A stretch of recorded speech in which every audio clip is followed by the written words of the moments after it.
Halo semuanya, balik lagi sama saya Maulana Ibrahim dari kelas 10 DJKD 2 yang bersekolah di SMK Negeri 1 Lembah Abang.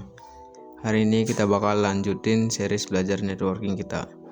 Kita masuk ke modul 8. Topiknya cukup krusial buat efisiensi kerja lo di lapangan, yaitu Plant Trunking Protocol atau VTP.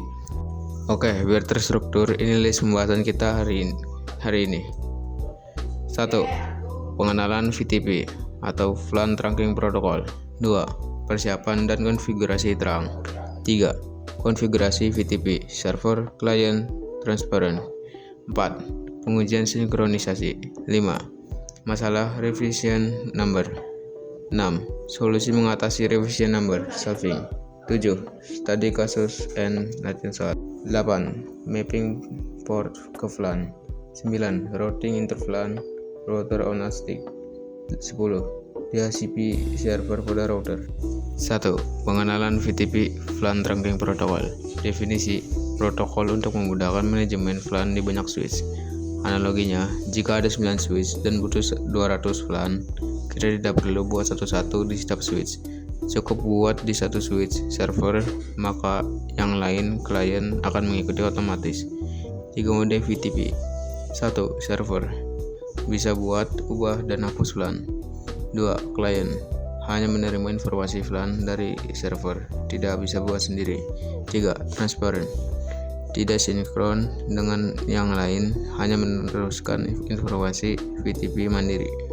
2. Persiapan dan konfigurasi terang. Sebelum menjalankan VTP, semua kabel yang menghubungkan antar switch harus diset ke mode terang.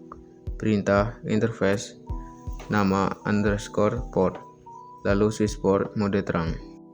Selanjutnya yang ketiga adalah konfigurasi VTP, server, client, transparent. Setting server, VTP mode server, lalu set domain VTP, domain tkj.id.com, dan password VTP, password tkj. Setting client, perintahnya sama, hanya modenya diganti, VTP mode client.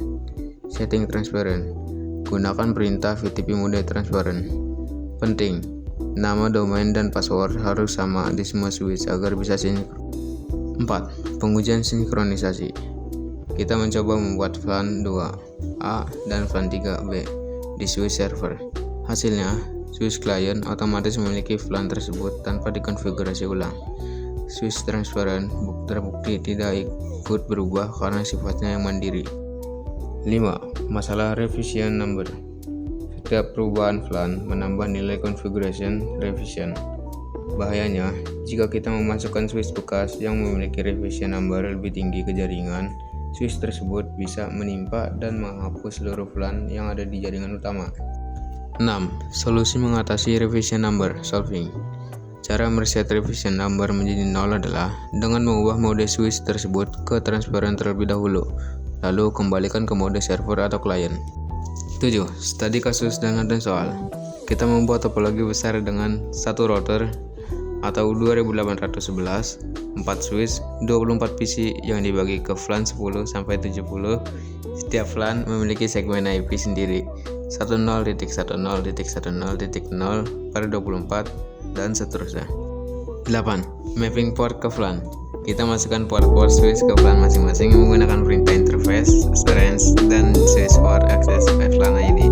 Contoh, port FA0/2-3 dimasukkan ke VLAN 10. 9. Routing interVLAN, router on a stick.